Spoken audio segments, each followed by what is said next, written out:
Welcome to the Niche Pursuits Podcast. Are you ready to discover some niche business ideas that actually work? Well, it's time for a motivational kick to jumpstart your next big idea. Here's your host, Spencer Haas.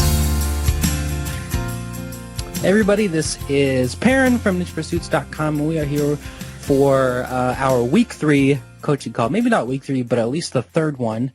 Welcome back, and as always, I have Colleen Kenzie, my mentee. Colleen, how's it going? Good. How are you? Pretty good. Thank you very much. I'm super excited to get a little bit more actionable with this coaching call. I know we've been sort of diving into the numbers, and we've been looking at lots of markets, and we've been kind of getting theoretical. And hopefully this time we can set ourselves up to take a little bit of action this week. Does that sound fun to you? Maybe it sounds terrible. It sounds super fun, Perrin. Super fun. It's like the most fun thing in the world, right? Good. Okay, cool. Well, today we're going to be talking about branding, content strategy, and not being a thin affiliate, which I think is a big problem. I know a couple of people in the Facebook group have mentioned that they got banned for this already. I've gotten this penalty before, so all of this stuff is really important, and hopefully we'll end on some actionable steps, even if we're a little bit all over the place today. Let's go ahead and get started right now. So, the first thing I want to do is recap last week. Why don't you take us through last week? I mean, let's not talk about the final market, but let's just talk about narrowing it down. So last week, give the viewers and listeners an idea of what we did. Okay, so on the last call that we had, I had kind of been focusing on the wrong markets. And so I was able to pivot myself into more, I guess, more marketable markets, if you will. I don't know if that's more optimal, just exactly. Stuff with better numbers, right? Yeah, exactly. So I was focusing on a certain niche, and then all of a sudden I stumbled upon an even better market. So we've been kind of diving into that, which is really exciting. Yeah, so we, first of all, you found a bunch of markets. We decided that none of them were going to work. Then you went to do a second round of research, found some really good stuff, and we narrowed it down to about 3. And then last time on the call, you kind of surprised me by saying, I think I found a really good one. I want to run with it. Which I lied, obviously. You did lie, yeah. You're a big fat liar. And then After doing some more research, we kind of had a change of heart. We were mostly having some gut feelings that we didn't like. We thought that this particular market did have some potential, but it had a lot of stuff that we didn't like. So in particular, it had one type of content that was notoriously hard to monetize. And when we start revealing stuff, we'll probably go back and talk about some of this. But the point is, we thought we picked a market. We started having some bad feelings about it. And then you stumble on an awesome one, right? Right. So we pivoted again. And what we're going to show now is a snapshot of our actual final market. So why don't you take us through what is happening here on your spreadsheet?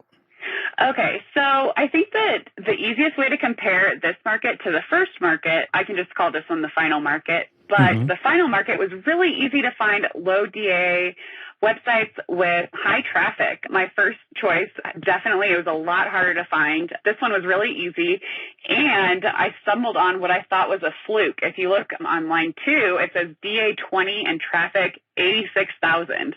So I emailed Perrin, and I was like, what is this? This can't be real. And do you want to tell them what I found? Yeah, basically, it was a blog. It was actually a group of blogs. This person has a group of blogs, but it was a blog that did have a DA of 20, and most of the traffic was coming from a keyword that had something like 90,000 search volume, something really, really high, and the page was really low authority and really short, so like 300 keywords. And that alone gave us a really good feeling about the market, because if there are pages like that ranking for keywords like those, there's probably a good possibility that there are more out there. But that particular blog was ranking for some really pretty ridiculous keywords. So overall, would you agree that it was just kind of a feeling looking at the market that we thought we were going to do versus the market that we are settled on and we're going to start building? Yeah, absolutely. I think that when I started doing additional research just to kind of make sure that I was choosing the right niche. And I stumbled upon this and how easy it was to find these numbers compared to my first market. I think that it made sense to switch. Yeah, totally. And I think there's a lesson here. So the first market that we abandoned, the one that we thought we were going to do, I think it would have been fine. I think we could have made some money. I think we could have had a decent blog. We could have gotten some traffic. But we want this to be as optimal as we can. You aren't necessarily married to one particular idea. So it's okay. Or married in real life. Or married in real life, right? Right. Which is why you're traveling the world riding on camels. But you're not necessarily married to any idea in particular. We didn't feel 100% great about a market. So a lot of what you did last week was just looking at other markets in the same way that you did like the first week, right? Just like Absolutely. Looking at a bunch of markets, seeing if there was anything else out there, testing the waters, doing some keyword sampling, which is what Spencer calls preliminary keyword research, which is kind of what we talked about last week. And overall, you found a market where there were lots of low DA blogs with high traffic, some good products, and just a really good feeling when you were researching it. Like, yeah, this could be pretty easy. And that's exactly what you want. When I was researching my site, I had the same kind of feeling. I was finding lots of low DA blogs with high traffic.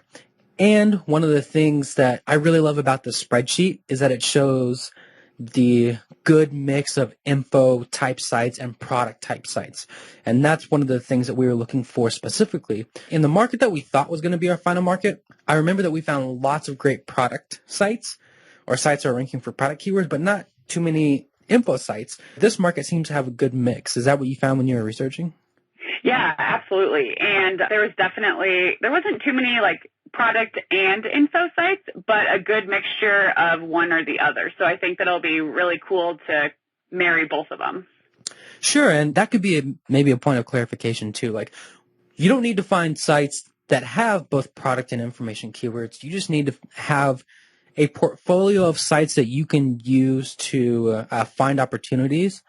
And as a portfolio, you need informational keywords and product keywords. I see you also have a site here that's e-commerce, but it has lots of info content. So you can also look for those types of opportunities. If you find a store, but they're ranking for info type keywords, put it down. Take a closer look and see if it might be worth it. But really, we're pretty excited. Were you going to say something else? Yeah, I was just going to say, originally I was kind of not looking for e-commerce sites. If I found an e-commerce site, I would usually discredit it from my research. But some of them that I found had really good information that I thought would be good for in the future when I'm building my site. Yeah, totally. And if it's the right keyword, for example, if it's an e-commerce site, but it's ranking for something like how to blank or DIY blank or whatever it happens to be, if it's an informational type keyword, it may not matter that it's an e-commerce site. The thing to do there would be to plug the keyword into Longtail Pro and see what the rest of the search results look like. And if they're not e-commerce sites, if there are some informational sites ranking, you're probably good. But overall, pretty excited about this market, and we're excited to get started. So we talked about kind of what you liked about this market. As it is now, here's the state of the union, right? We've got a good market. We've got a good mix of keywords. And after looking at a bunch of sites in this market, we're kind of starting to see an emerging pattern of categories and content.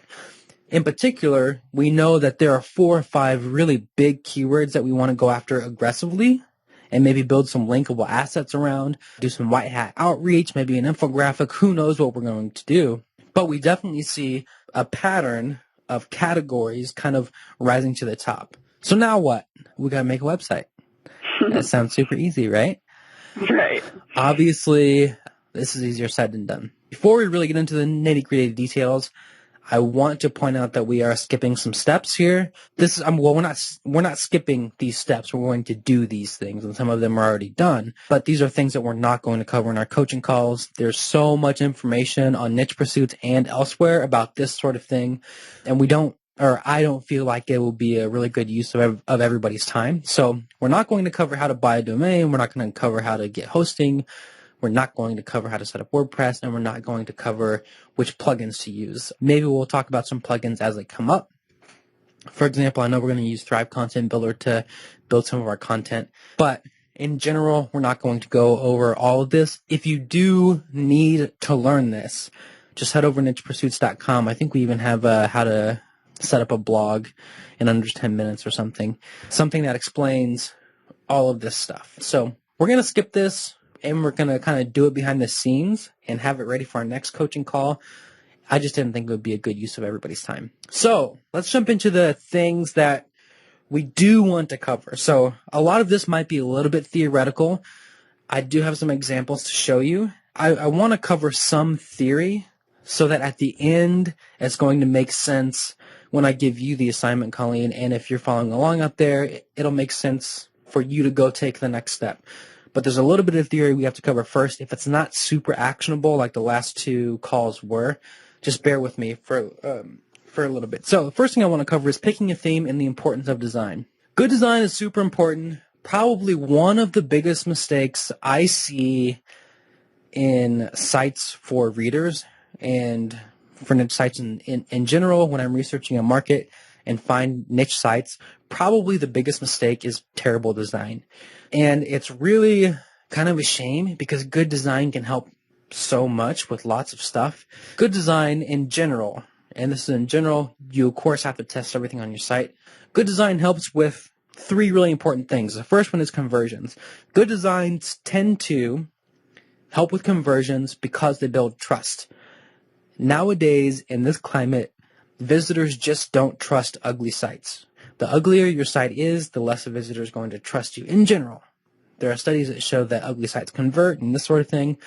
But in general, and in my experience and what most people think, good design helps with conversions because it builds trust and it provides a better user experience.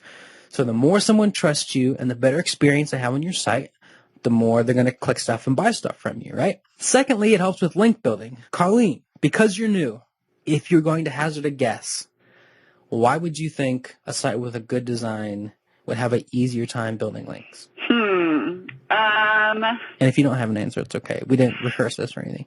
No, we didn't. But I'll take a stab at it. Mm-hmm. Because then the other site that you're trying to link with would also trust your site, maybe? Yes, it makes it easier to network.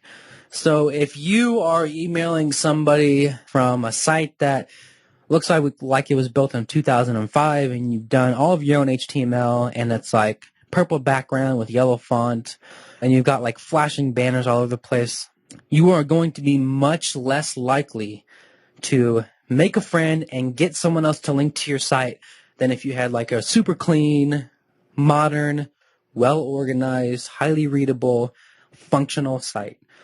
People don't want to link to bad sites. People are interested in providing value for their audience. We are going to be going out and doing white hat link building. That means we have to make friends with people, we have to do some networking, and we have to ask people to use their sites, which they probably take a lot of pride in, to link to our sites. That's super hard to do if you have an ugly site. It's very easy. Well, it's not very easy, but it's easier to do if you have a nice site. So super important for link building. I went through a redesign with my current site. Originally, it was just set up as a blog, and it had a kind of an amateurish logo. I did a whole redesign, and I can tell you that the link building is about 1 million times easier, and the rate at which I've been getting natural links has gone up a lot because people look at my site. It looks super professional. It looks as if it should be an authority, so people link to it. I get like maybe 1 or 2 links every other day or something, which is awesome because I really don't have to put in a lot of work with link building. It just kind of happens on its own. So that's the second reason. And the third reason is just your own psychology. So I know that when I'm working on a site that looks kind of crappy, I'm not proud of it, right? I want to be working on a site that I can show my mom and she's like, oh yeah, that's kind of cool. I want to be working on a site where people visit it and they immediately start clicking around because the content is good and the site provides an awesome experience. I don't want an ugly site. I want something that I can build into a business that I'm proud of. So good design helps with that too. It keeps me motivated to work on my own site. I imagine a lot of other people feel the same way. But in general, good design is really important.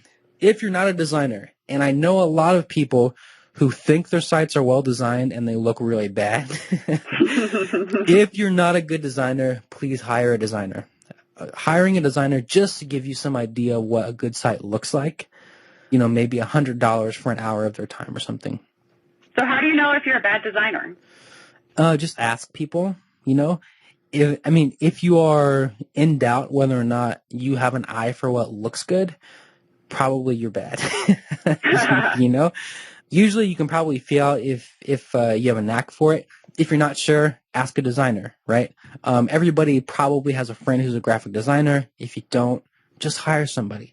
It's $100 investment in an asset that you hope will make you thousands of dollars a month. It's worth it. Getting a good logo is like maybe $250. Getting a good theme is like $50, right? So it's not a huge investment to make sure your design looks really good. This is 2016. Finding or making your website look really nice is not hard. So that's very important. When you go out to pick a theme this week, Colleen, look for stuff that has a demo site up that makes you feel really good about how it looks, that you feel like provides a really good user experience. And we're going to talk about, I think, a couple different principles. So when you pick a theme, first thing you want to look for is that it's fast. Not all themes are created equal. I've had themes that were really slow, and that can drastically hurt your user experience, and it can really impact your rankings. Site speed does impact rankings. I hope somebody technical can tell me exactly how, but at the very least, sites that load slower have a really high bounce rate. Because, if a site's taking 4, 5, 6 seconds to load, people leave, right? So along with hosting, your theme also needs to be fast and well made. If you're not sure, just pick a different theme. If theme doesn't seem fast, that's fine. There are speed tests you can use, although hosting plays a part in that.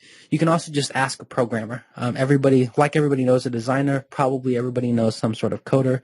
They can just look at the code and see how it looks. It should be simple and or clean. Sometimes those aren't the same thing. I've seen lots of sites that aren't super simple, but are really clean. So it doesn't necessarily need to be fancy. I would prefer something simple, at least on the blog post page themselves. And basically you want it to be easy to read is the idea, right? If a site's not easy to read and that's not easy to find information, people are going to leave. They're not going to click on your affiliate links. They're not going to click through to other pages. They're probably not going to click on ads or sign up for emails. It has to be clean. People have to know why they're on the site, and it has to be easy to find information. Most importantly, I don't know. Your site has to match your content and your audience, right? So if you've got a highly personal blog and it's all about your personal experiences, and maybe that ultra fancy news magazine theme isn't the best for your site.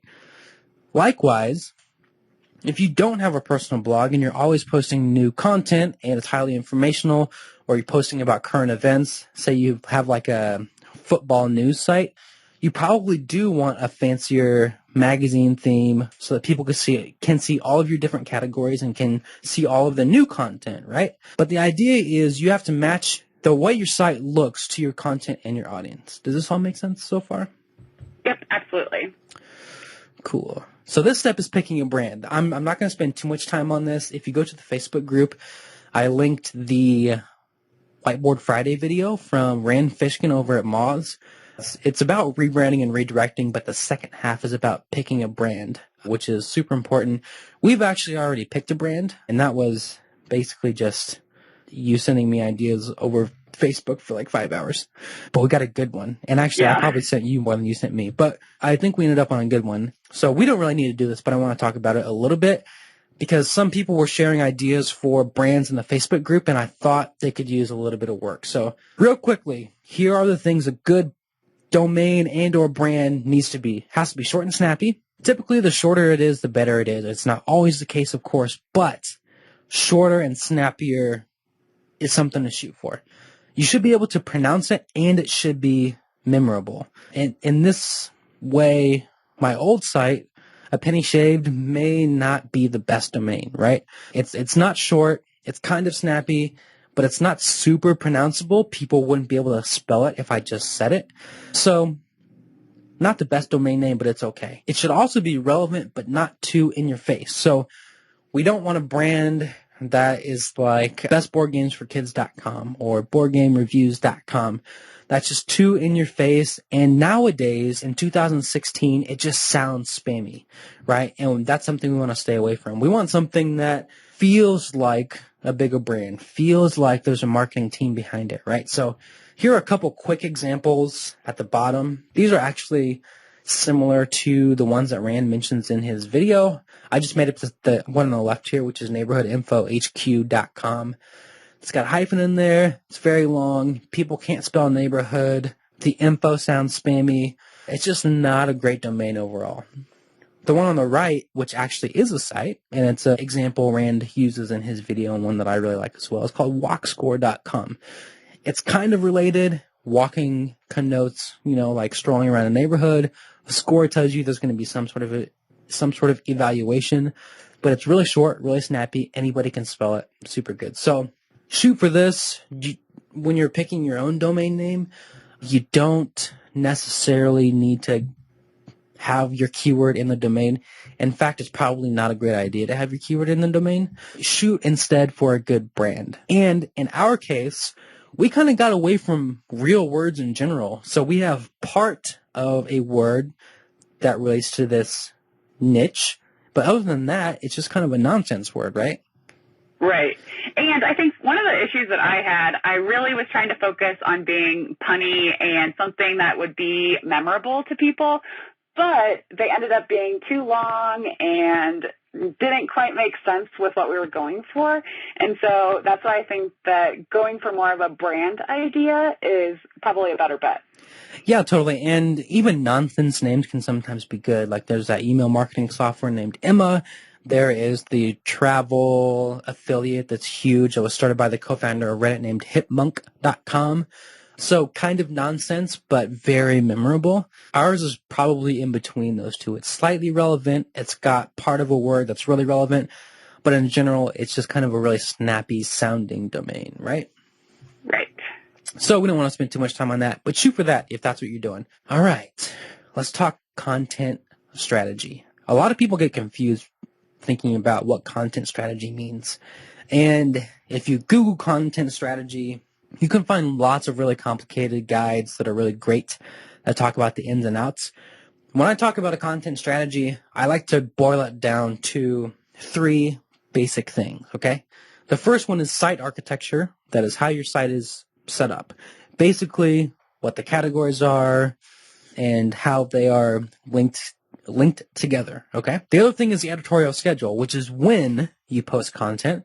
And then third, it's content sourcing, which is where it comes from. So it's how the site's set up, when you post, and where the content comes from. Super simple. Of course, there's more to it than that. But in general, when you're setting out to make a content strategy, which is, by the way, not something you want to spend a lot of time on. It's not very valuable to spend too much time thinking about how a site's going to look architecture-wise. You can really boil it down to these 3 things. Here's the basic strategy I recommend. First, I want to talk about thin affiliates. Have you ever heard this term, Colleen, thin affiliates? I have not. Okay, so anybody who was following my case study last time knows that I got a thin affiliate penalty on a penny shaved. This is a manual penalty that comes from an actual reviewer who looks at your site and thinks that there's thin content. And here's kind of what this means. There's not a whole bunch of information on it. Google purposefully kind of keeps it vague. There are some guidelines, but this is what we know. It's pages with little or no added value. This is what we know for affiliates anyway. It's pages with little or no added value. This is the definition Google gives us. And in a video, I can't remember where I saw this, so this might be slightly inaccurate. Mr. Matt Cutts said, affiliate content should be a small percentage of your site. With a penny shaved, almost all, when I got the penalty anyway, almost all of the content was linking to affiliate products. So 95% of the content on my site had affiliate links in it. No natural site does that. And I've seen this come up in the Facebook group, and it makes me worried for people. They'll say, why are you targeting informational keywords? How do you get people to buy stuff with them? That's not really the point. We don't want people to be buying stuff on every single page of our site. We want people to have a really good experience. We want to be answering questions for people. We want to move people from informational articles after we've built some trust into affiliate or e-commerce pages. We certainly want to have a core of really great affiliate articles, and there are certain sites like the Wirecutter, which we're going to look at in a second, that only do affiliate content, but the key for them is that they have extreme value. They're reviewing hands-on. Their articles are like 10,000 pages. A Penny Shaved was different. All of the sites linked to affiliate content, and they all basically just regurgitated information from Amazon. So I'd have a short introduction paragraph, and then I would just talk about products that I could find on Amazon, and I would rehash whatever the information was on the Amazon page. That does not add value. One of the precautions we want to take with your site, Colleen, is to avoid being a thin affiliate. That means that we want to add lots of value that's not just about product information on the pages where we're talking about products, and we want to have lots of content on there that's not affiliate content. Does that make sense? Yeah, and I think that we picked a good market for us to do that too. Why is that? Because there's so much information on these items, and yeah, we could put a lot about buying them, but people want to know more too, not just the best XYZ. Yeah, for sure. And maybe you can go into, without talking about specific stuff, obviously, because we don't want to reveal the market, what types of informational keywords are these? Like, maybe you can use an analogous market, or maybe you can talk in general, or... I think like one of the things that I was looking for in keywords was learn how to blank, or right. blank for beginners, stuff like that. Mm-hmm. Yeah, which is really awesome in most hobby niches, right? So answering a specific question, first of all, but also it gives you an opportunity to show people your other more monetized stuff, right? So maybe if we had a basketball site, it might be how to dribble a basketball. And then we could say, if you want a really great basketball, you might check out, or if you want to be a really great dribbler and you need to practice, here's a good ball and some shoes. It's not the best example, but you get the idea. So lots of good informational content that we can write about that's not affiliate content, which is very important for any site. So here's kind of the public service announcement. The site that we are building won't be just an affiliate site. It's going to have lots of different types of content, first of all. We know we're going to have affiliate content. We know we're going to have informational content. We also might do videos. We might do some curated content. We might do listicles. Who knows, right? But we're going to have lots of different types of content. We're also going to monetize it in a lot of different ways. We're hoping to make some money on AdSense. We might sell our own product down the line. We might do Amazon FBA. We don't know yet. But the affiliate revenue, while it's going to be the starting point for our site, is not going to be the main point, right? And the most important thing here is that, in general, we are going to focus on providing value for the users. That's the most important thing. If you're just rehashing Amazon product pages, you're not doing that.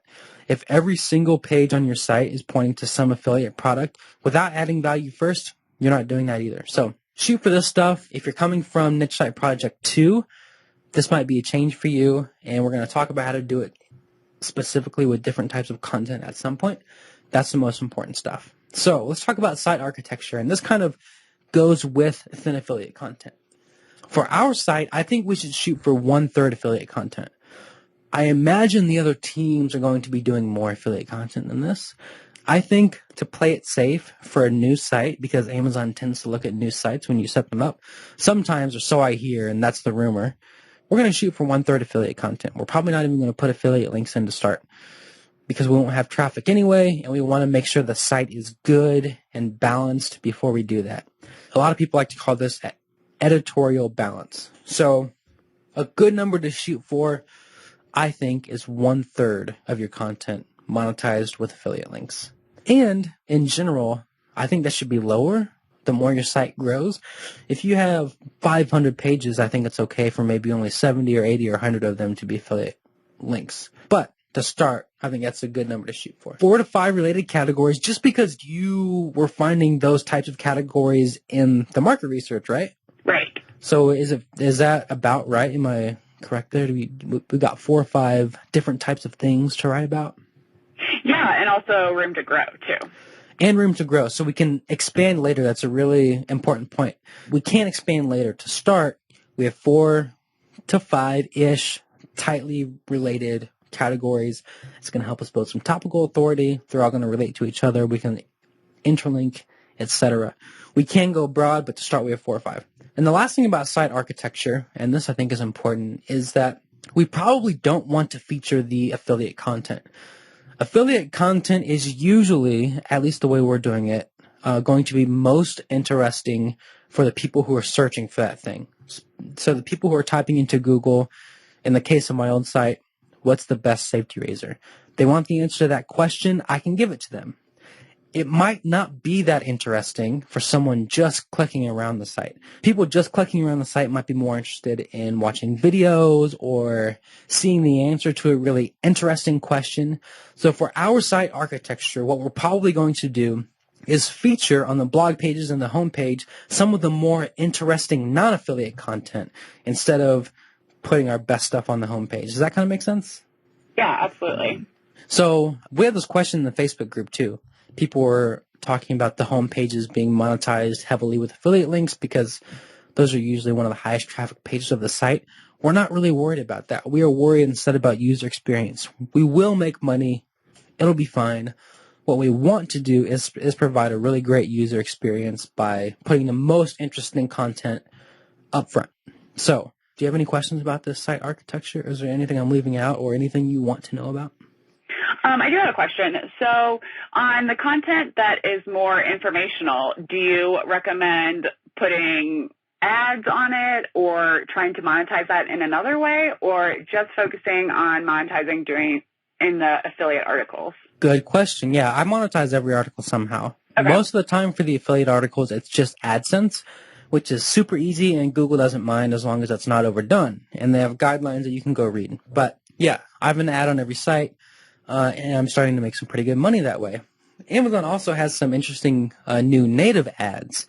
So these are ads where like you can just type in your market and they'll show related products. And I know some people like Gail over at Authority Hacker are having quite a bit of success with those. They're just putting them at the bottom of every article as they count as an ad, not as an affiliate link. So it's not like having an affiliate link in every article, as far as I know. But they count as ads. They're blocked by ad blockers, that sort of thing. A lot of people are monetizing with those. People like John Dykstra over at the Fat Stacks blog will also monetize with like media.net and some other display networks. And that's fine. Having ads on a page is not bad. We just don't want to create a site that's only affiliate content because that's a red flag to Google, who cares more about the user. Does that make sense? Yes, absolutely. Cool. Do you have any more questions? Nope. That's good for now. Cool. Editorial schedule. These answers are going to be super lame to start. They're going to be more interesting as the site grows, but just getting underway, they're going to be pretty lame. So editorial schedule, which is when you should post. To start, do whatever works. I have a really specific personality where if I start a site, I want to see it grow quickly. So I tend to post quickly. Everybody's schedule is different. It's more important that you are doing something and the site is growing consistently than sticking to a specific schedule. I know lots of people like to get like 10 or 20 articles up and then drip the others out over the course of the year. I tend to post in big batches because I just want more content up there. Do whatever works for you. Do whatever you can handle, especially if you're new to site building. For us, we're probably going to try to get the first batch of articles up and then talk about a more consistent editorial schedule that's flexible and scalable, that works with Colleen's schedule, and whatever writing or content systems she ends up or you end up, Colleen, putting in place. You have any questions? So when you say editorial schedule, do you mean like how many articles you're posting at one time, what time of day, what time of the week? Right, yeah. So it can mean whatever you want it to mean. Okay. We're not necessarily a big company. My editorial schedule for my personal site is I have X amount of articles I want to post per month, and I have a writer, and I want him to do X amount per week. And so that's a schedule I like to stick to because it's what's working for my budget. It's kind of the max at which I can grow. If I wanted to take more money out of the site, for example, I might have a less intense editorial schedule, or I might try to automate my editorial schedule by just having 50 articles written and setting them up in WordPress to post automatically once a week. It can mean whatever you want it to mean. The important thing is that you have to have some sort of plan, probably. Gotcha. So my editorial schedule might be as fast as possible. Yeah, if that's what you want to do, you know? Yeah. Or it could just be writing one a week and doing some other stuff in the meantime. Who knows? Everybody's schedule is different.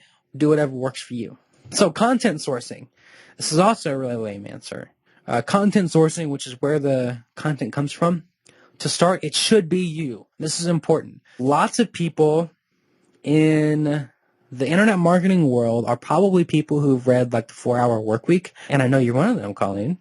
I am. These folks often want to outsource everything right from the start. It's certainly possible to outsource everything. In fact, I love outsourcing. Right now, I'm outsourcing almost entirely the operation of my whole site, right? So you can't outsource it. To start, though, I really think, I'm a very strong believer in this. I'm going to try to sell this to you hard. You should be the one writing the first batch of articles. In my case, that was like 50,000 words of articles. It sounds like a lot, but it's really not. That's like 1.5 articles a day. Super easy, right? You should be writing the first batch. Here's why. First of all, it's going to be a little bit faster than trying to find someone and hire them and then fix their mistakes and that sort of thing. You may not know what works in that market until you've sat down and written a couple articles yourself. So I think the best way to get a handle on what type of content your site really needs, what your audience really needs, what the products are, and what information needs to go into your affiliate articles, what questions are people asking. The way to know that sort of stuff or to learn that sort of stuff is to write articles yourself. So you don't have to do it forever, but I'm a very strong believer in writing the first batch of articles for your site. If you're not a native English speaker, and I know we have a lot of people following along with the project who aren't native English speakers, instead of writing the articles for your site, do all the research and outline the articles for your site and then pay someone to write them. It's going to be almost as much benefit, but the idea is to get in there and get your hands dirty. So content sourcing, to start, it should be you. And for us, we only have a $500 budget that does not buy a lot of content. So we're kind of forced to put a little bit of elbow grease in, or not me, you. I'm going to do the dirty work. Yeah. You're going to be forced to get your hands dirty because we have budgetary restrictions just because of the nature of the project. So write what you can. It's also okay to buy some pieces that you can't write to start with. Say, for example, there's a question you don't know. And especially it might be true if there's a question you don't know that you want to be part of like a big linkable asset. That's when you might go out and find an expert and pay them $75 to write a really great article, right? If you do want to hire some people to write some stuff to kind of get it up faster, I usually start with people I know. These are people who you can negotiate with, so you can both get a really fair price. Usually people in your own circles are going to be a little bit better writers than just Joe Schmo off of Upwork, at least per dollar you're paying them. And it's easier to work with people you know to figure out, like to make adjustments for content or say, hey, this kind of stinks. Could you rewrite this? All that stuff is easier if you're talking to a friend, right? That's just what I like to do. I've written a big post about where to find content and where to find writers and how to manage them on Niche Pursuits if you want to go read that. But for stuff that you're not writing yourself, go find an expert and pay them well to write something really great, or find a friend and work with them to help you with the content. Does that make sense? Do you have any questions? Nope, that makes sense. Okay. What's good content look like?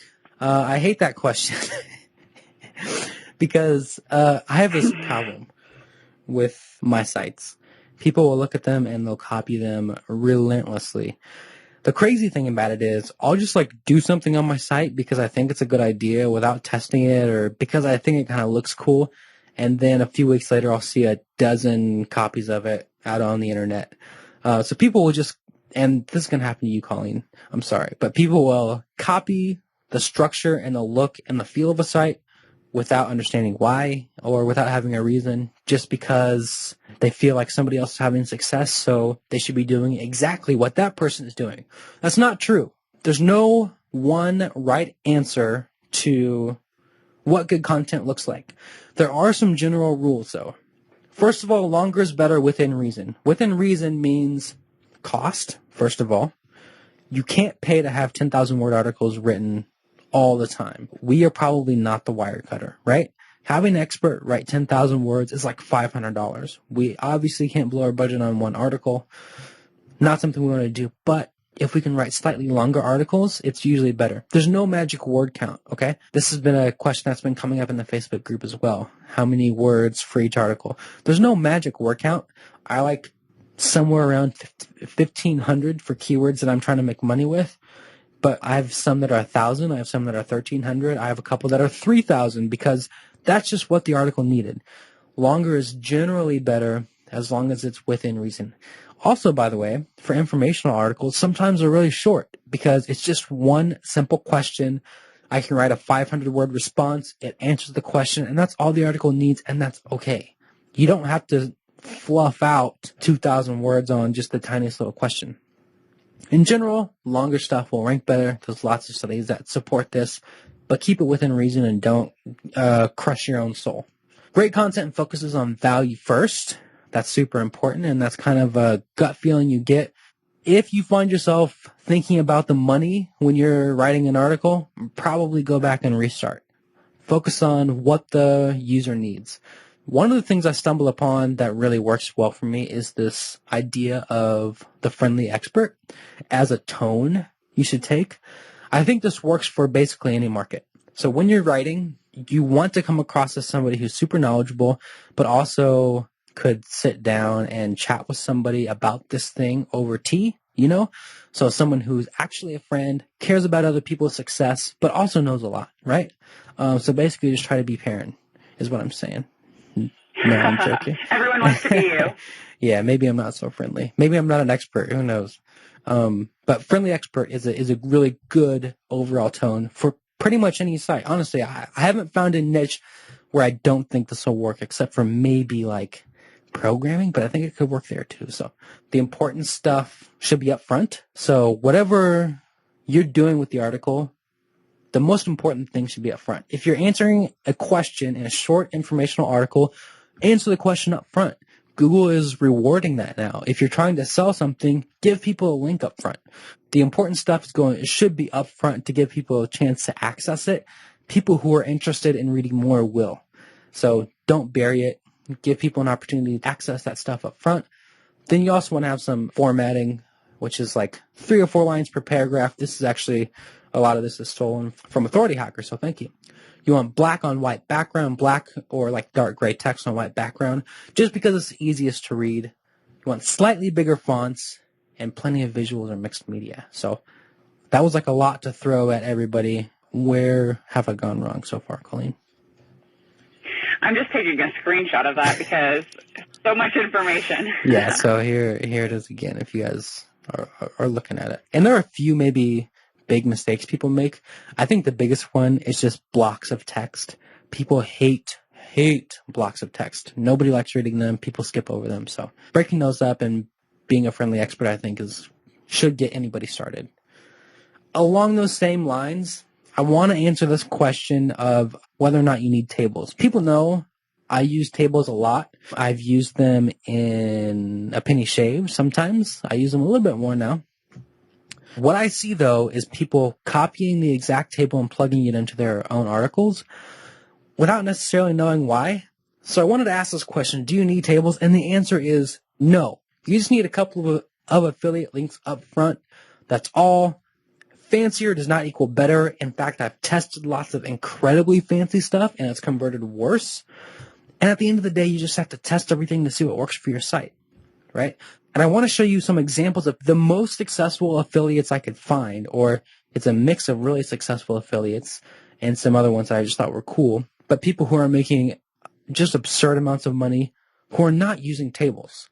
There's this crazy idea that you have to use product tables to make money, and it's just not true.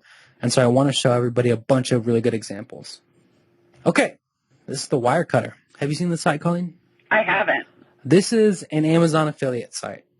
It was created by one of the people who wrote it, like Gizmodo or Entrepreneur or somebody who had a lot of connections, right? He was profiled in Huffington Post in like 2013. At that time, this site was making $50,000 per month, okay? Which is crazy for just an Amazon affiliate site. And since then, if you care to look at the SEMrush data, his traffic has like tripled. So this is a 6-figure per month site, which is absolutely insane. You would think that this guy's probably using product tables, right? No, he's not. Here is what the site does. First of all, the articles are incredibly long. It's like 10,000 words or 5,000 words, I think. He puts one link in the first line of the first paragraph, usually, at least one link in the first paragraph. He's got some sidebar widgets, and he has a picture that links to Amazon here, and a little button that says the price from Amazon, and then some quote-unquote also great recommendations. So this definitely follows our rules for what good content looks like. This is white on black, important stuff up front, really well formatted, easy to read. He's got a really nice table of contents for people who want to jump around. If you're going to model anybody exactly, Wirecutter is probably a good place to start, because you can bet that these guys are split testing absolutely everything to see what gets the highest conversions, and they are a 6-figure a month site. Super good place to start. You absolutely don't need tables. Here's another cool idea. I don't know how well these people are doing. I was looking into some sports niches, and I came across this one. This is Long Live Running. He has a bunch of informational articles, and most of his articles, even if they're targeting reviews, are basically just information, right? He's not writing about products here, but he has this cool widget that's site-wide that just has all of the best treadmills out there, and I'm sure he does pretty well. This is a very attractive site. People read left to right. Highly clickable. It's a comparison chart, and he also links to his detailed comparison chart here, which is cool. So here's another cool idea. It's kind of a product table, but it's not one you have to create for every page. This is one of my favorite new affiliate sites that I've just discovered. It's called Shut Up and Sit Down. It's a game review site, and I found them because I was actually consuming their content. I was looking for some cool board games. This page looks pretty boring, maybe. And you can see their affiliate link right here, the Amazon $30.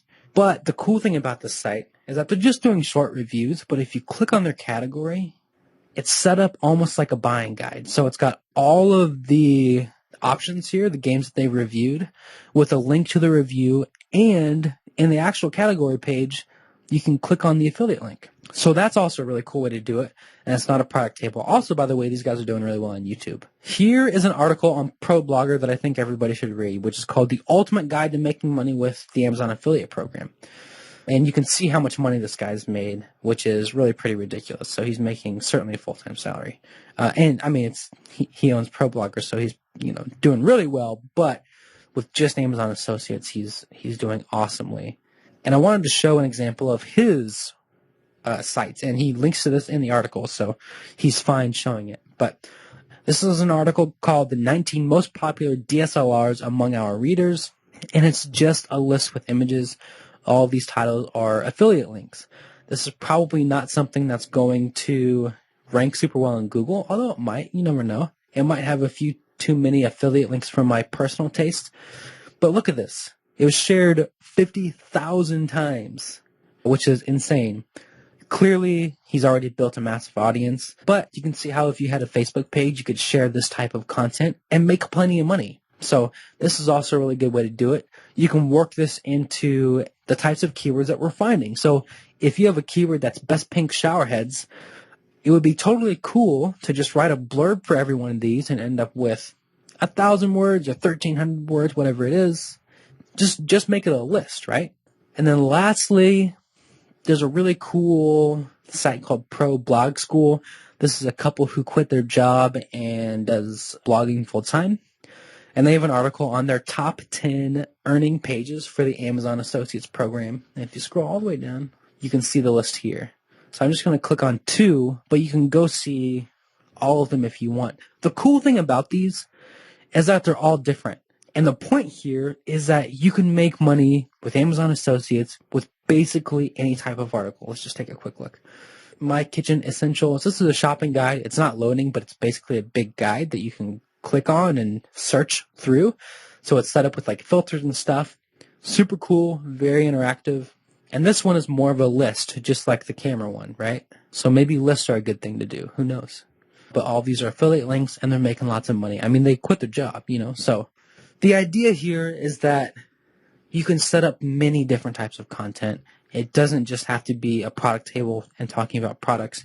It can be a list. It can be something like the Wirecutter, which is like a really in-depth review like this.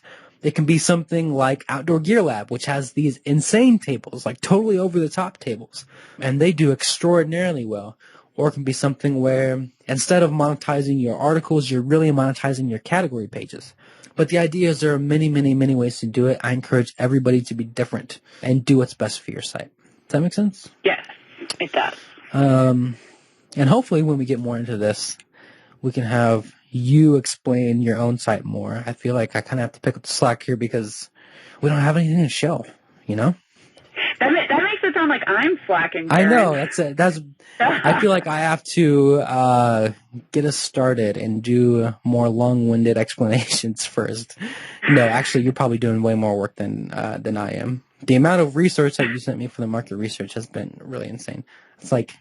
And also all the Facebook messages that I sent you for brand ideas at 11 o'clock at night. Yeah. I mean, we've got like 10 different spreadsheets or something with market research. Seriously, yes. It's pretty insane. Yeah, so just test everything again is the idea. You don't need tables. Do what content you think is cool. Do what content you think you would click on, and then test it. There are lots of great testing guides out there. You could start with a very cheap version of Optimizely. You can do free A/B testing with Google Analytics. There are guides out there to do that. So just test stuff. Do what you like. Don't necessarily copy us. Of course you can, but we're just guessing too, guys. You know?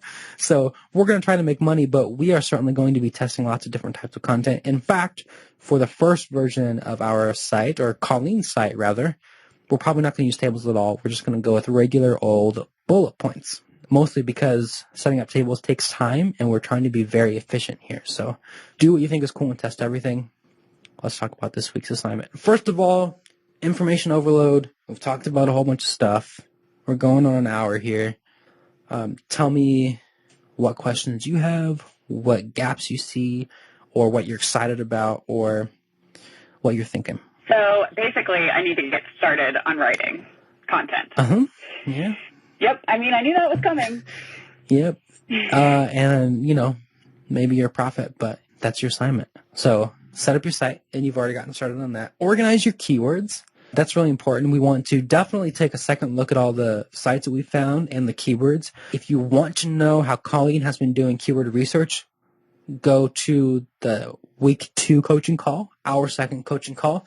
We walk through both product-based keywords and informational keywords. But your assignment is to organize all those, probably by KC, but maybe however you want if you see something else that's promising, and to write your first article. Awesome. I'm excited. Are you?